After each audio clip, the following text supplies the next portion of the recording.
Buenas noches, esto es Zona Franca, yo soy Daniel Pacheco.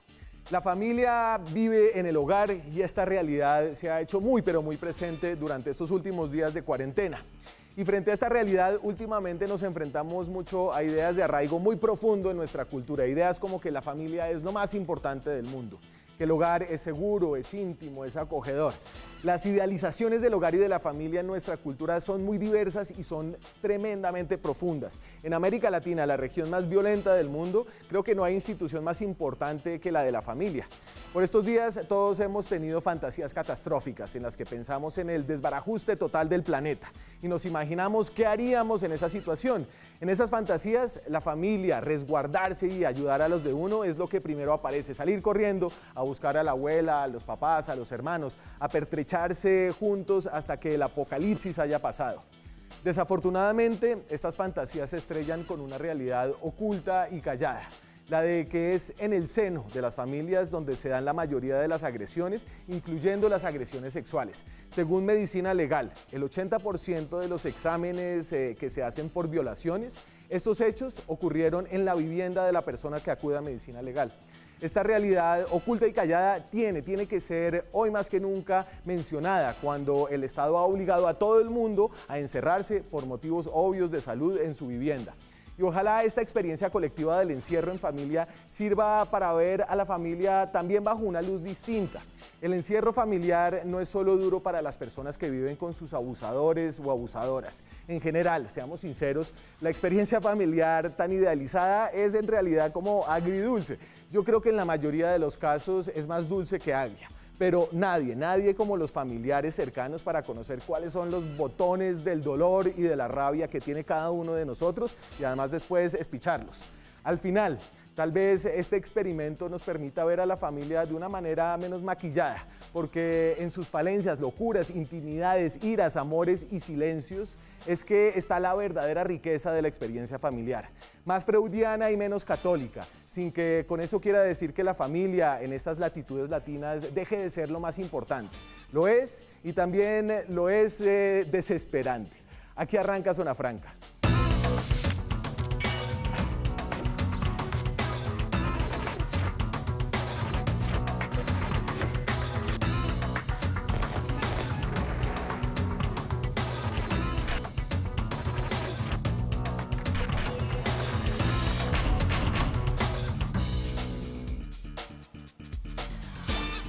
Y en medio de todas las perspectivas que le hemos buscado a esta crisis del coronavirus, tal vez la perspectiva de género nos ha faltado y queremos trabajarle a eso hoy.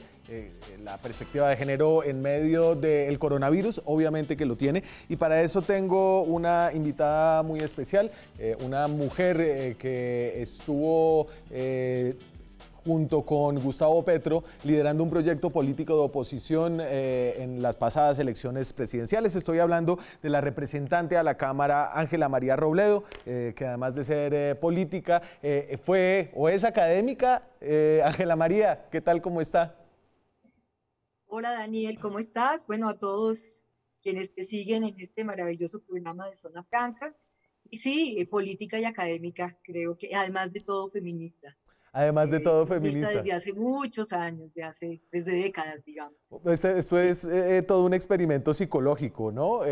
Lo que está pasando, Ángela María. Usted es psicóloga, ese es su área original de experticia académica.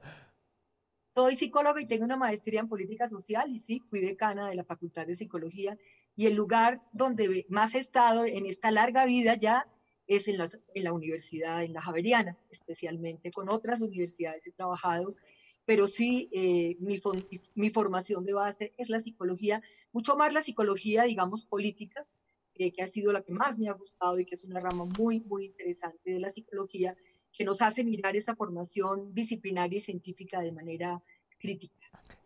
Ángela María, yo la estoy aquí marcando en el crédito como representante a la Cámara. Luego de una batalla jurídica larga, usted logró mostrar que las acusaciones de que usted estaba en doble militancia no eran ciertas y le han restituido su curul. Entiendo que todavía no ha podido volver a ejercer funciones como representante, pero ¿está a un pelito o no? Sí, yo espero que esté a un pelito. Es verdad, o sea, el fallo del 10 de marzo de la Sala Segunda del Consejo de Estado señala primero que se ampara el derecho a la tutela que interpuse el año pasado, se demoró casi 8 meses la tutela en el Consejo de Estado, y se ampara el derecho fundamental a la oposición y la curul de la paz. Yo creo que eso es muy importante, además de ser importante para mí, para la democracia. Esta es una pieza de la democracia que hay que recordar, lo que quedó establecido que en esa segunda votación que sacamos con Gustavo Petro, tanto él como yo podíamos llegar al Congreso de la República, y esa es una pieza de la oposición democrática en Colombia. Y en segundo lugar, Sí. también se deshace la decisión de la Sala Quinta, que es la que anula la curul, porque no hay doble militancia. Entonces, pues eso me tiene muy feliz. Fue muy duro, Daniel. Fueron unos meses del año pasado, para mí de mucho dolor, porque yo había tomado esa decisión con la certeza de que no estaba en doble militancia, que el sistema de inhabilidades para presidencia y vicepresidencia es cerrado. Así lo establece la Constitución de Colombia. Y bueno, estamos esperando, hay interpretaciones. El doctor Cuenca, presidente de la Cámara, considera que tiene que ser notificado oficialmente por el Consejo de Estado. Jorge Iván Palacio y Jefferson Dueñas, que son mis abogados, señalan y reiteran que, por supuesto, hay un decreto que regula la tutela y señala que debe ser acatada inmediatamente.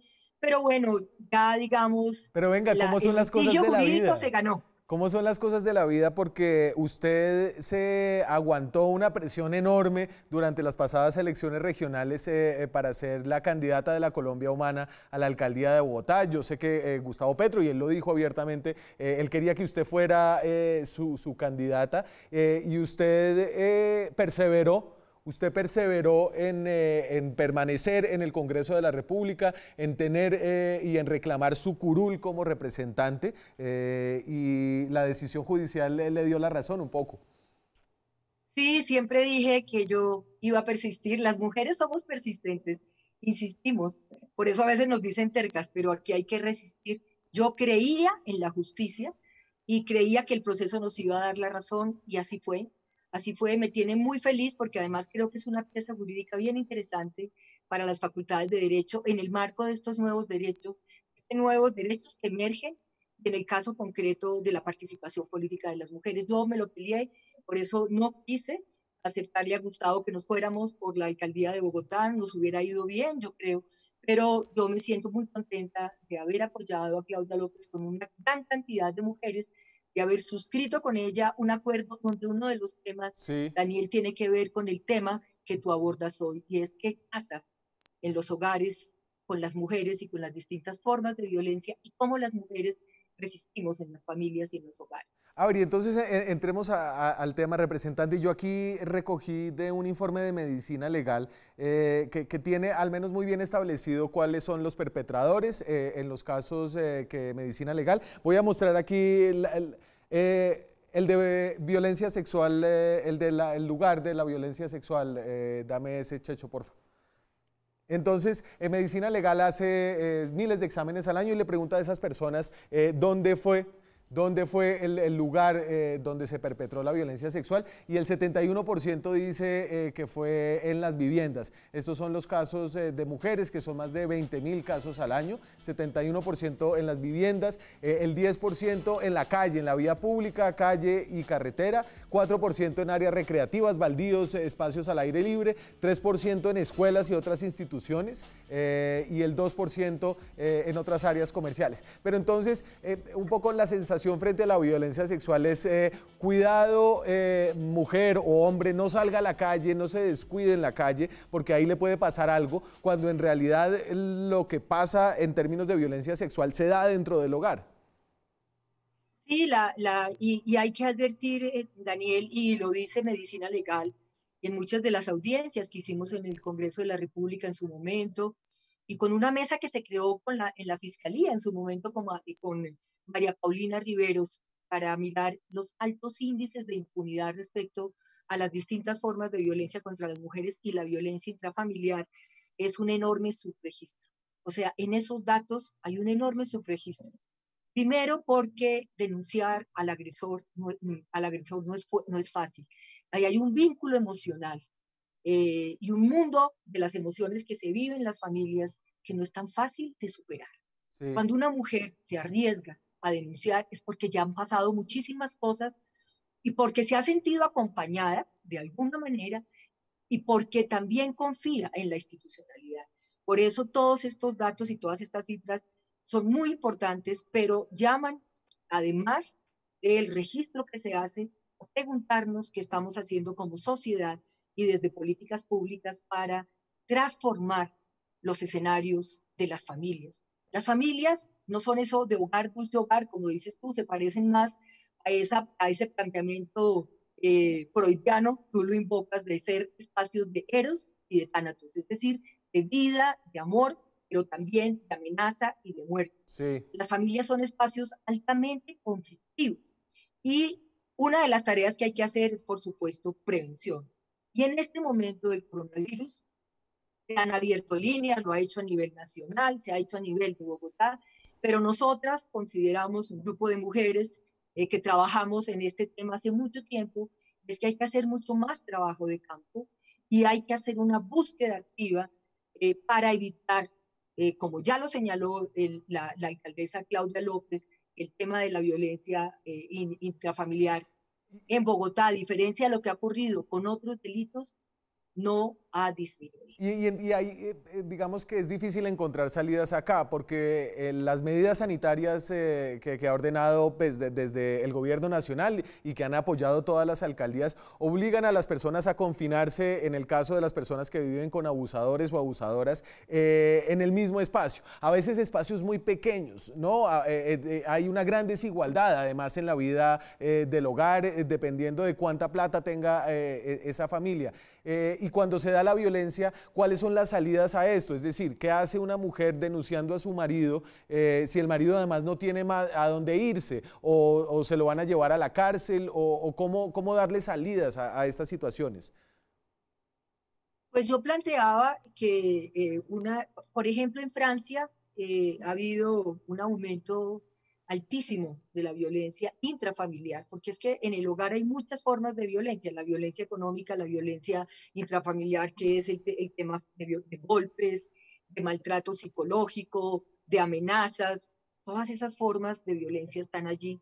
Y Francia ha resuelto el tema sacando a las mujeres a hoteles Ajá. donde han abierto el espacio. Bogotá y muchos lugares de las grandes ciudades tienen refugios y esa puede ser una alternativa. Yo planteaba otra, es que sean los hombres los que salgan de esos espacios y podamos ensayar, porque así lo he dicho hace mucho tiempo, formas de justicia restaurativa para los hombres, que son generalmente ellos los principales victimarios. Es decir, que tengan que hacer algún tipo de tarea y de trabajo para reparar.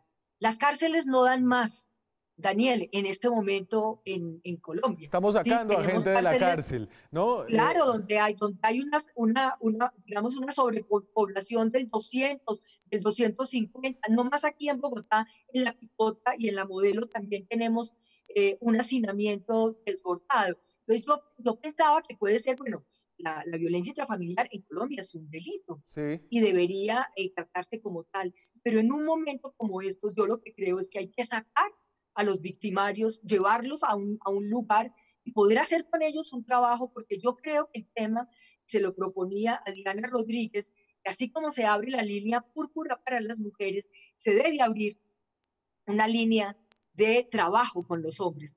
Cuando yo fui directora de Bienestar Social, hoy Secretaría de la Integración con Antanas Mocus, montamos un programa que se llamaba Desarmarnos con Amor.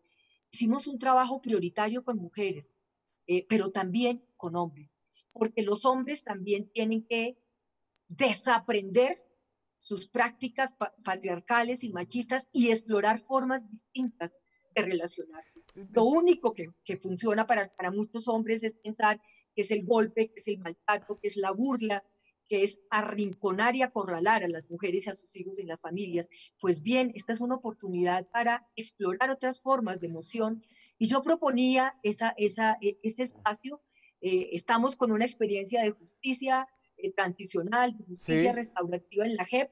Eso podría hacerse en este momento en el tema de violencias Venga, y intrafamiliares. no sé si en esta época cuando tenemos este encierro sin precedentes, yo me imagino que es mucho más propensa una familia a la violencia y al abuso, más allá de quién sea el abusador o la abusadora.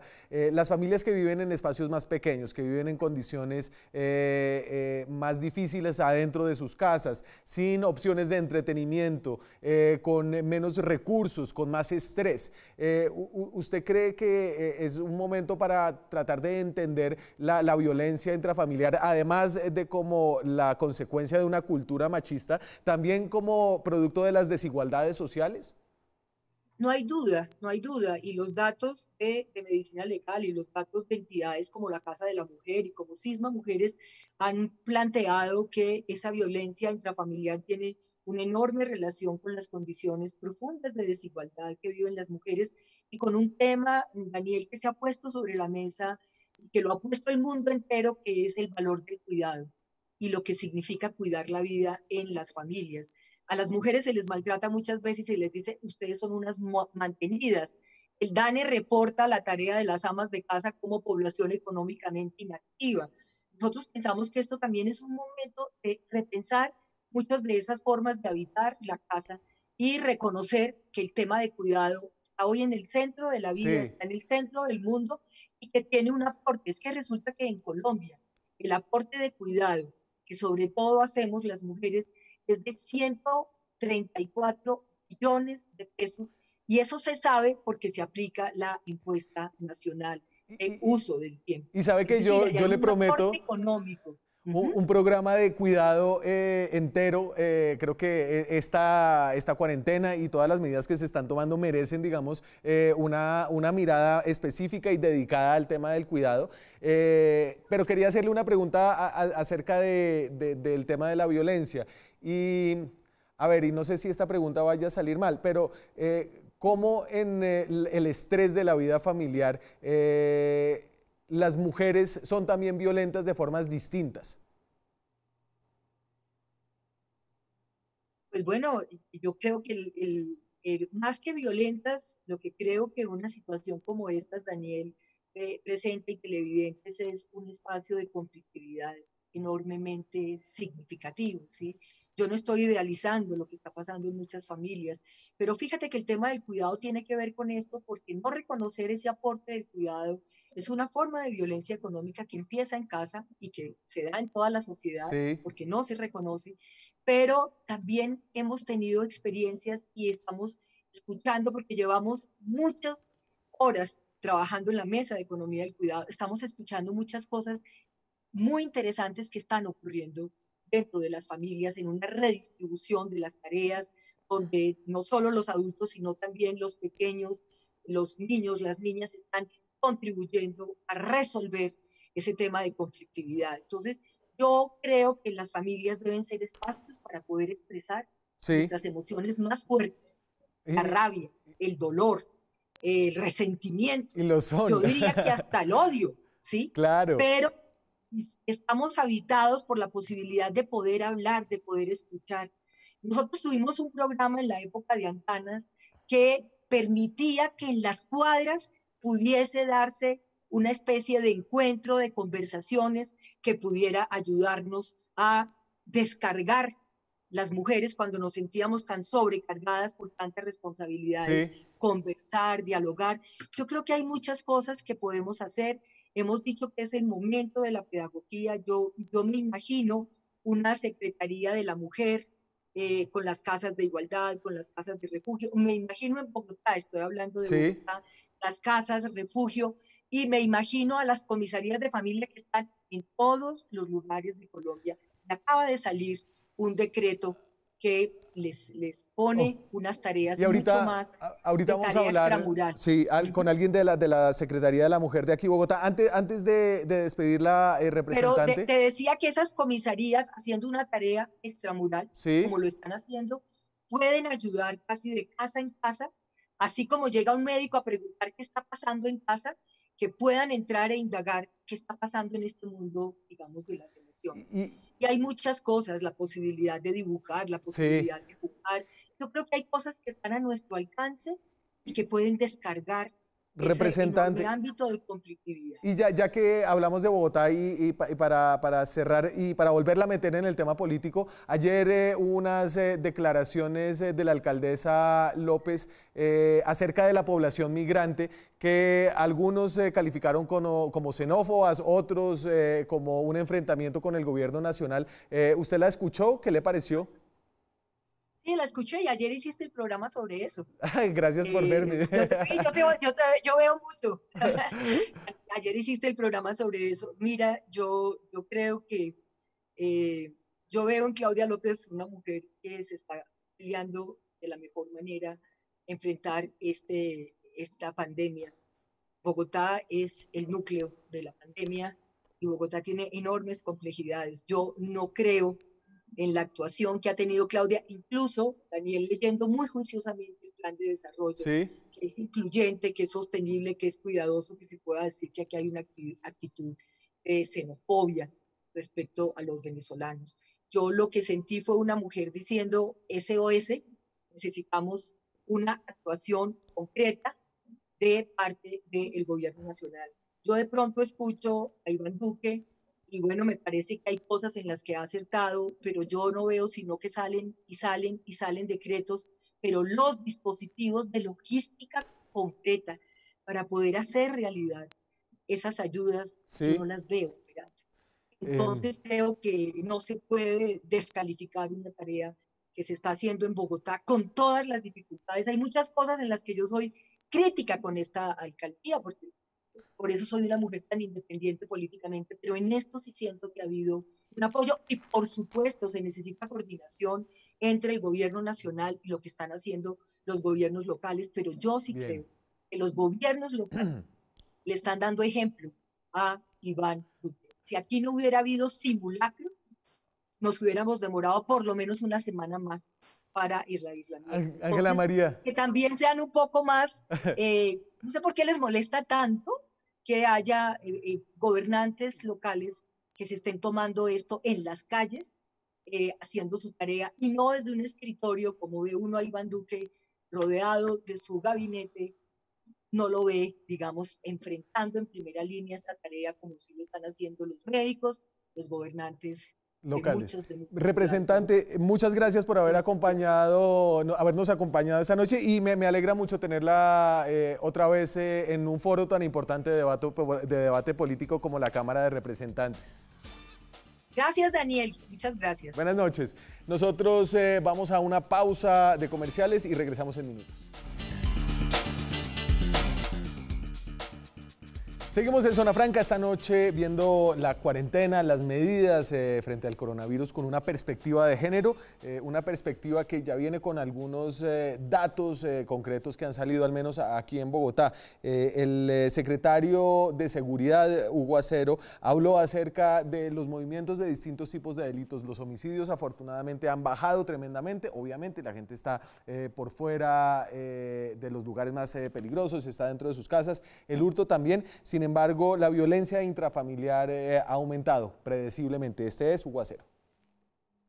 Entonces, buenos resultados, a pesar de que en el caso de la violencia intrafamiliar, que desde luego es un delito que nos preocupa, sobre todo durante este periodo de pandemia, ese delito aumentó. Bajó lo que fue, digamos, los delitos sexuales, bajó, pero en el caso de la violencia intrafamiliar, el registro que se tiene al 31 de marzo es de crecimiento. Y frente a este problema, la alcaldía de Bogotá parece estaba preparada. De hecho, hizo un decreto especial en medio de la cuarentena con medidas como una línea especial, una cantidad de gente dispuesta, 24 horas para la atención de casos de violencia intrafamiliar, abuso, acoso sexual dentro de las casas. Para hablar de eso me acompaña Natalia Moreno, que trabaja en la Secretaría de la Mujer de Bogotá, es economista, hace parte de la Mesa de Economía Feminista de Bogotá y del Grupo de Género y Justicia Económica. Natalia, buenas noches. Buenas noches, muchísimas gracias por la invitación a Zona Franca y un saludo muy especial a todos las personas que se conectan con este programa. Entonces, a ver, yo me imagino que ustedes se pillaron antes de que sucediera que cuando todo el mundo estuviera entre sus casas iba a haber una demanda especial de servicios sociales, de servicios para mujeres que iban a estar con sus perpetradores, digamos, ya de casos anteriores y han dispuesto una cantidad de cosas. Si quiere, hábleme de lo que tienen hecho y de si hay alguna persona que tiene algún problema en este momento en su casa, ¿a dónde puede acudir? Muy bien, Daniel, muchísimas gracias. Realmente, pues la situación actual es una situación impredecible, es uno de los eventos, digamos, para la humanidad más complicados, por lo menos de los últimos 100 años, y en ese sentido, pues estamos tratando de estar a la altura de este reto. Desde la Secretaría Distrital de la Mujer hay varias estrategias que ya existen y que están siendo reforzados, dado ese fenómeno que usted menciona en su intervención. Efectivamente, han aumentado las llamadas a la línea púrpura, que es una de las estrategias que nosotros tenemos para la atención y la prevención de violencias hacia las mujeres, y eso pues tiene efectivamente absoluta relación con las medidas de aislamiento que ha emitido la alcaldía y que son correctas, y que para evitar que este, digamos, delito siga aumentando, pues la Secretaría ha preparado una serie de estrategias.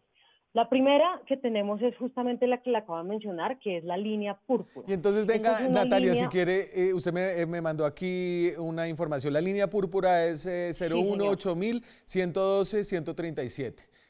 Sí, señor. Y eso es básicamente cualquier persona puede llamar Puede ahí. llamar y nos puede reportar ante estas situaciones. Ahora, quisiera hacer una aclaración. En la línea púrpura no se denuncia, sino que se reporta, pero allí nosotras tenemos un equipo de asesoras psicojurídicas, enfermeras, psicólogas, abogadas, que hacen una atención especializada, digamos en el sentido de primeros auxilios psicológicos, asesoría jurídica, y le explican a las mujeres la ruta para la denuncia.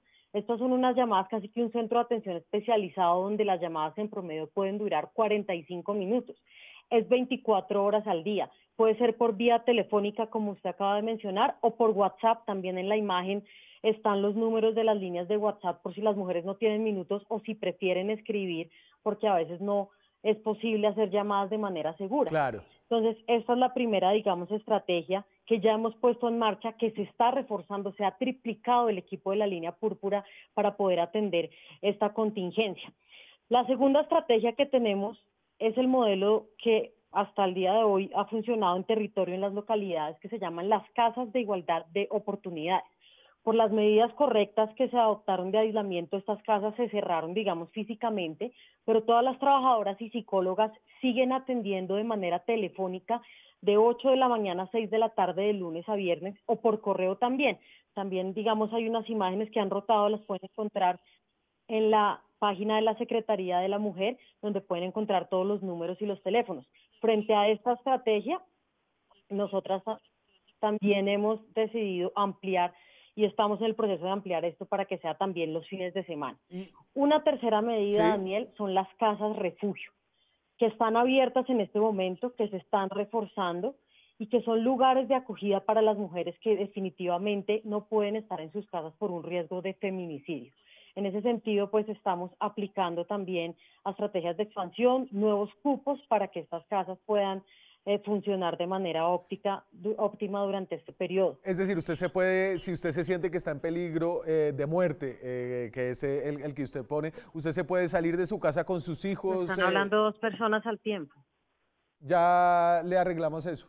Disculpa, Daniel, de hecho me trabé porque me estaban hablando al tiempo. Fresca, sé no se preocupe, si ya era conmigo o con otra lo persona. arreglamos. Le estaba haciendo la pregunta y es, estas casas de refugio son lugares donde la mujer que siente que está en peligro de feminicidio, como usted lo pone, puede irse incluso con sus familiares, con sus hijos, digamos, para poder abandonar el hogar del agresor.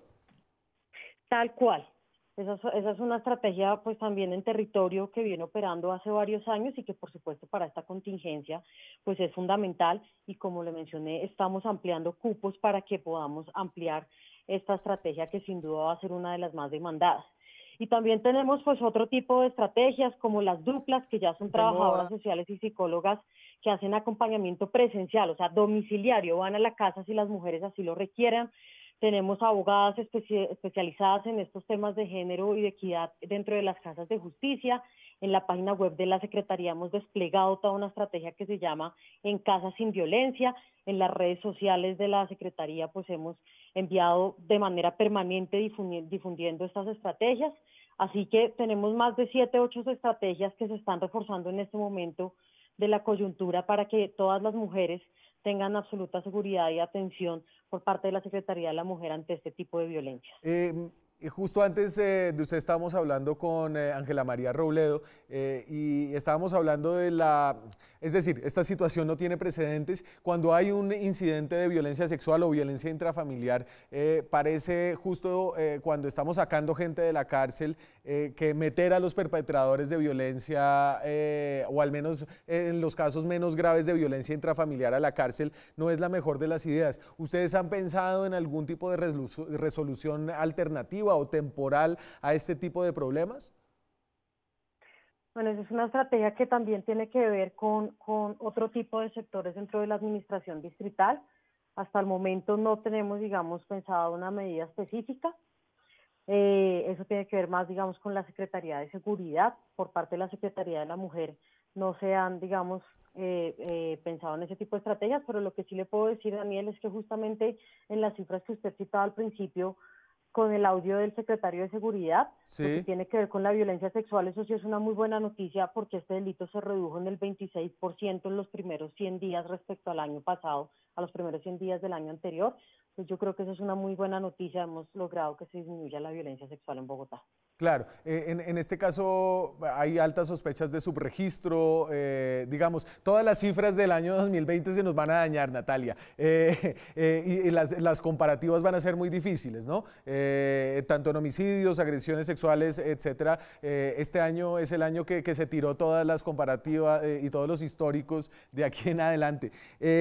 Quiero meter en esta conversación a María Ángela Urbina, que es periodista, es una de las personas que hace el blog, el videoblog Las Igualadas en El Espectador, es feminista, para que me ayude a preguntar y me ayude a enriquecer esta conversación acerca de lo que estamos viendo en este experimento social, psicológico, familiar, en vida real que estamos teniendo durante esta cuarentena. ¿Qué tal, María Ángela? ¿Cómo está?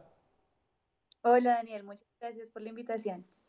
Cuénteme, y usted que ha seguido mucho este tema, ¿qué le gustaría estar viendo más de parte de las autoridades de todos los niveles ahorita en Colombia con referencia al tema de una perspectiva de género con relación a la cuarentena? Daniel, pues yo creo que cada vez más las autoridades competentes han empezado a hablar del tema, por lo menos en Bogotá, y creo que de ese espíritu deberían contagiarse en otras regiones de Colombia. Mire que nosotras cuando hicimos un video sobre esto, recién empezaba a decretarse la cuarentena preventiva aquí en Bogotá, hablando de cómo afectaba una pandemia como esta de manera diferenciada a los hombres y a las mujeres. Recibimos una cantidad de respuestas como que me dejaron muy sorprendidas de muchas personas en la audiencia, muy bravas, diciendo que cómo a uno le podía preocupar un tema como la violencia intrafamiliar de cara a una pandemia que afectaba a humanos y no a mujeres. Y nos sorprendimos mucho con esa respuesta, porque eso refleja en buena medida lo que piensan todavía muchas personas en Colombia, y creo que es importante cada vez más que desde los gobiernos locales se empiece a hablar de la importancia de pensarse el problema desde la perspectiva de género, porque si se hace desde las autoridades competentes, creo que esto también va a hacer una conversación que va a despertar el interés de las personas y que la gente va pues a empezar a darse cuenta, y tiene que hacerlo, pues que si no se piensa en esto, por ejemplo, pues las consecuencias de la pandemia van a ser mucho peores. Sí, y ahí usted quiere agregar algo, Natalia. Yo quisiera contarles también que, pues en articulación con la Secretaría de Integración Social, también se han dispuesto unas nuevas estrategias como la que se llama Una Llamada de Vida. Sí, la Secretaría de Integración Social anunció esta semana que las comisarías, algunas, van a funcionar también por teléfono y otras van a seguir de manera presencial.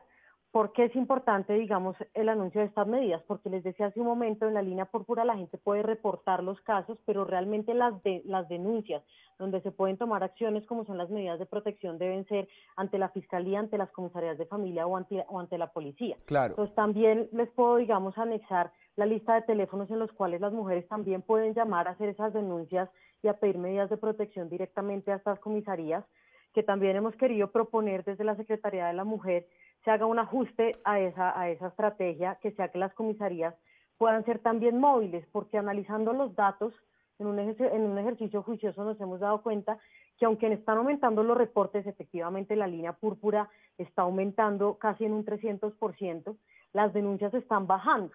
Y ahí quiero hacer una aclaración para todas las mujeres. Las mujeres que quieran denunciar pueden salir, eso está dentro de las excepciones, pueden salir a la calle a denunciar si su vida está en riesgo. Esa es una de las excepciones para que también las mujeres tengan esa aclaración. Y Natalia, no sé solo si la vida está en riesgo, pero si usted fue víctima de una agresión sexual, que puede no ser amenazante de la vida, pero pues si es un delito, usted puede salir de su casa sin ningún problema y están abiertas todas las instituciones, es decir, lo esencial está funcionando y parte de lo esencial es el sistema de justicia penal.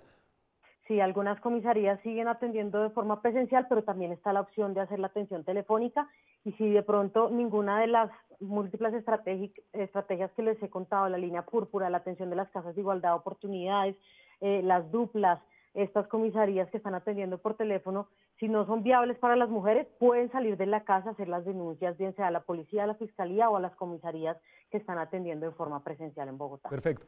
Daniel, sí. Natalia, hay una cosa que a mí me gustaría ahí agregar y es que también más allá de la institucionalidad, que sin duda es fundamental y puede salvar muchas vidas, también hay que estar muy pendiente de las amigas, por ejemplo, en estos días, ¿no?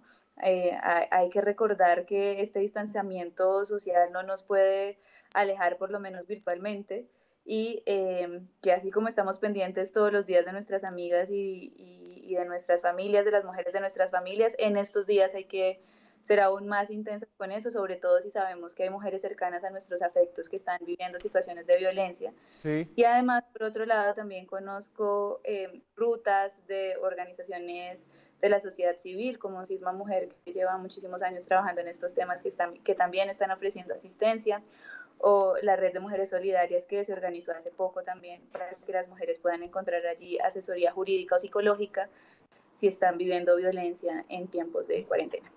María Ángela, Natalia, les voy a pedir que me acompañen en el próximo bloque. Nos vamos a ir a un corte de comerciales y seguimos hablando de este tema. Nosotros ya volvemos. Seguimos en Zona Franca. Esta noche hemos tocado el tema de la perspectiva de género que hay que ponerle al coronavirus. Hasta el coronavirus tiene una perspectiva de género y es cierto, cuando nos estamos encerrando todos en la casa, por ejemplo, esas son las cifras de medicina legal de quién es el perpetrador de los abusos y acosos sexuales. Cuando los políticos nos montan en estas iniciativas de la pena, la cadena perpetua, de los monstruos violadores, parece que son unas personas totalmente extrañas y ajenas a lo más íntimo de nuestra familia. Sin embargo, según medicina legal, en el 47% de los casos es el familiar, el perpetrador, el presunto perpetrador de la violencia sexual. Y 23% un conocido, un amigo el 8%, una pareja o expareja el 7%, un agresor desconocido entra en el quinto lugar con un 5.26%. En estos casos y en los casos de violencia sexual, el perpetrador está usualmente dentro del hogar. Y en ese sentido, Natalia y María Ángela, que me acompañan vía Skype, les quería preguntar, ahorita no solamente estamos teniendo una experiencia íntima de convivencia familiar, sino de convivencia vecinal, sobre todo las personas que viven más pegadas en apartamentos más pequeños, en conjuntos residenciales. Cuando usted en su vecindad es testigo de un incidente que parece ser de violencia, ¿usted qué tiene que hacer? Cualquiera de las dos, la que llegue primero. Pues yo creo que hay que activar las rutas, ¿no, Natalia? Si uno escucha, primero tener empatía por lo que está pasando, y si uno escucha una gritería, lo que pasa es que muchas veces la gente suele pensar que eso es normal y es una discusión de pareja y que la ropa sucia se lava en casa y que mejor no hay que meterse ahí. pero una cosa que es muy importante que tengamos en cuenta es que si escuchamos gritos, por ejemplo, que no cesan, palabras violentas, palabras hirientes, eh, pues la violencia nunca es un asunto privado, la violencia es un asunto público y hay que llamar y presentar la denuncia porque de verdad que puede haber una vida en riesgo. Pero usted llama entonces, al CAI de su cuadrante o llama al 123, Natalia, o llama a la línea púrpura, Sí. no. Sí, a cualquiera, digamos, que quiera de acuerdo a lo que se quiera hacer, si se quiera reportar, si se quiera denunciar, de acuerdo a la autoridad competente que corresponda, pero por supuesto, yo estoy de acuerdo con María Ángela en el sentido en que este es un momento en el que debemos desarrollar mucho más la empatía, la solidaridad, no solamente dentro de los hogares, sino como tú mencionabas, Daniel, a nivel, digamos, de los vecindarios, y sí podemos hacerlo, podemos llamar a la policía, por ejemplo, al cuadrante cercano, podemos llamar a la línea púrpura, porque también muchas veces cuando se presentan este tipo de delitos, este tipo de comportamientos, las personas que acompañan a la víctima tampoco saben cómo actuar, entonces cuenten con todo el equipo que tenemos en la Secretaría Distrital de la Mujer, de abogadas, de psicólogas, de enfermeras, para también dar orientaciones respecto a eso. Yo quisiera, si me permites, Daniel, hacer algunas precisiones de cuáles son las líneas según los tipos de cosas que queremos denunciar. Me parece importante que eso se tenga claro. Entonces, si la vida está en inminente riesgo de peligro, si es una emergencia, debemos llamar a la línea 123, que es la línea de la Secretaría de Gobierno para este fin. Si queremos orientación frente a los temas o de pronto también hacer un reporte de algún tipo de violencia, podemos llamar a la línea púrpura 24-7-018-112-137 o escribir al WhatsApp 300-755-1846 de la Secretaría Distrital de la Mujer. Sí. O en horarios de 8 a 6 podemos llamar también a las casas de igualdad de oportunidades. Hay una en cada localidad de 8 de la mañana a 6 de la tarde. Ahora, si tenemos dudas frente a los decretos que han salido, podemos llamar a la línea 195, que es de la Secretaría General, o si queremos hacer denuncias también hacia las mujeres fuera de Bogotá, a la línea 155, y si es violencias a los niños y niñas o adolescentes, a la línea Bienestar Nacional 141. Es importante que diferenciemos cada línea, digamos, para qué tipo de reporte o de denuncia es, porque efectivamente en algunas ocasiones se terminan cargando las líneas, por ejemplo la 123, que es para peligro eminente, con otro tipo de, por ejemplo, saber en qué quedó el decreto, si puedo salir o no de mi casa. Eso se hace en otra línea que es la 195 para que no sobrecarguemos las líneas. Y María Ángela, yo sé, y aquí en medio del encierro hay todo tipo de estreses y hay unos estreses que, pues, las cifras los dicen, se tramitan sobre todo entre hombres con violencia, pero usted se ha puesto a pensar cuál es la forma de estrés que puede generar una mujer en medio de este encierro. ¿Cómo así? Explíqueme un poquito mejor esa pregunta. No, porque si explico me meto en un problema. No, pero digo, en este momento, ¿usted qué le diría a las mujeres que están en su casa para promover un ambiente menos estresante en medio de esta convivencia extrema?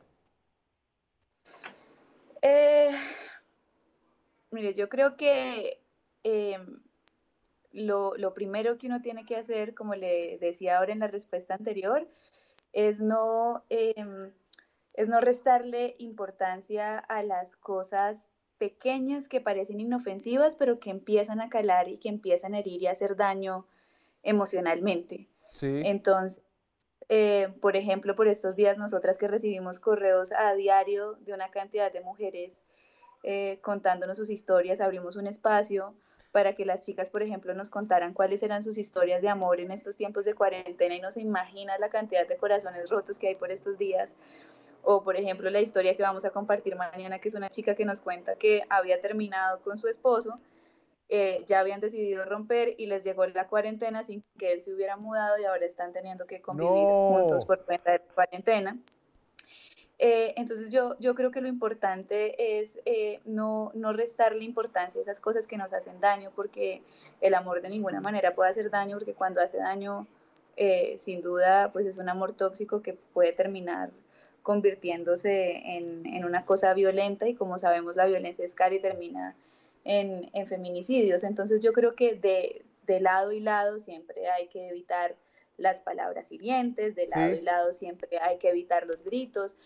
Por ejemplo, hay como una tendencia al alza de la fiscalización del WhatsApp y los correos y los mensajes entre parejas por estos días, porque están 24 horas en la casa, o estar escuchándole la conversación al novio o la novia, la esposa o el esposo, porque lo tienen ahí al lado. Entonces es más fácil fiscalizar, pero los celos pues no son ninguna forma de amor y cariño. Hay que intentar respetar los espacios y guardar las libertades de cada uno dentro de la casa pequeña o grande que tengamos, pero el problema es que usualmente las principales víctimas de los golpes y de la violencia cuando escala, pues son las mujeres, y por eso son los altos índices de feminicidio. Sin duda, voy a estar pegado a su historia de las Igualadas, la pareja que se separó y la cogió la cuarentena y ahora están encerrados. Mejor solo que mal acompañado, parecen estar diciendo por estas épocas.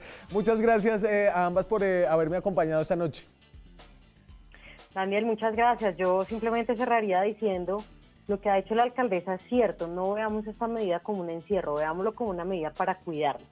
Y justamente el cuidado es hoy lo que está sosteniendo a la humanidad. Entonces es una invitación a que efectivamente democraticemos más las tareas que hay al interior de los hogares, nos cuidemos, nos apliquemos autocuidado, que no solamente implementemos teletrabajo, y que realmente podamos pues sobrellevar este momento histórico desde una perspectiva más cuidadosa, que creo que ha sido un mensaje también muy importante que hemos querido enviar. Gracias, desde Natalia. la alcaldía. Muchas gracias. A ustedes, muchas gracias. Nosotros vamos a una pausa de comerciales y volvemos en minutos.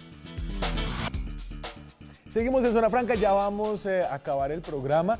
Pero quería hablar de lo que está pasando con la Policía Nacional. No sé si han visto a la policía, ha estado muy activa en las calles de varias ciudades colombianas haciendo unos operativos muy particulares.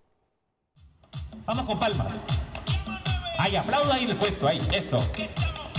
Y si le sube más a la música, yo hasta la escucho. Gracias, niña Iguacala. Sí. Ahí va. Sí, señor. Y véalo, póngalo. Sí, señor. Arriba. Suba. Camine. Eso. Sí, señor. Tenía swing a la gente. A ver, y es entendible que la policía está en esto. El crimen ha bajado en tiempos de cuarentena y de coronavirus. Todo el mundo está tratando además de reentender su lugar y su servicio a la sociedad. Y parece que la policía lo encontró bailando champeta.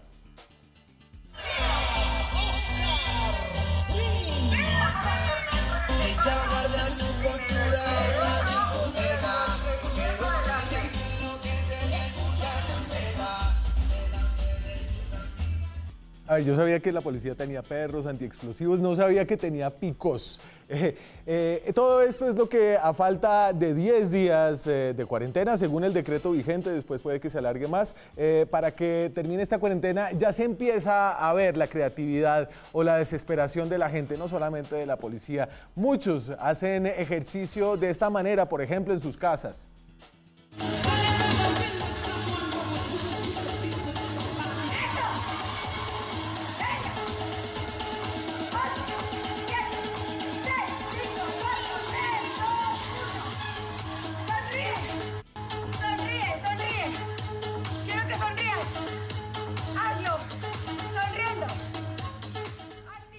Hoy es viernes, hay que empezar a calentar y otros tratan de hacer lo posible para que la mente en estos días de encierro que están dentro de 4 paredes puedan hacer cosas distintas, por ejemplo, apostando en un casino, haciendo un asado o simplemente saliendo a una buena rumba.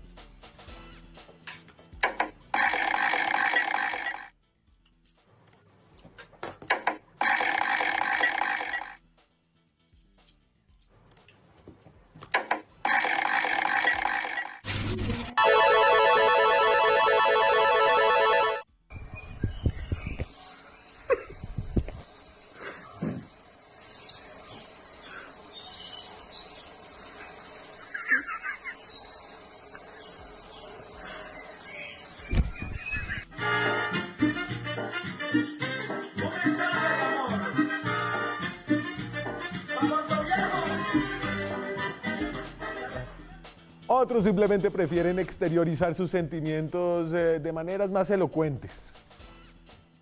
¡Ayuda, que alguien me ayuda, que mi papá no me deja salir, quiero ir al parque! Esperemos a ver cómo nos va a ir en esta mini semana de receso que viene la próxima Semana Santa. Vamos a ver si al menos el teletrabajo y el telecolegio le dan un respiro a algunos en sus casas. El almuerzo, los baños, la loza y la trapeada, en cambio, no respetan ni los días santos. Si están aburridos, piensen que incluso eso es un plan. Me aburro mucho. Me aburro mucho. ¿Está el enemigo? ¿Está el coronavirus? Que se ponga. Me aburro mucho. Me aburro mucho.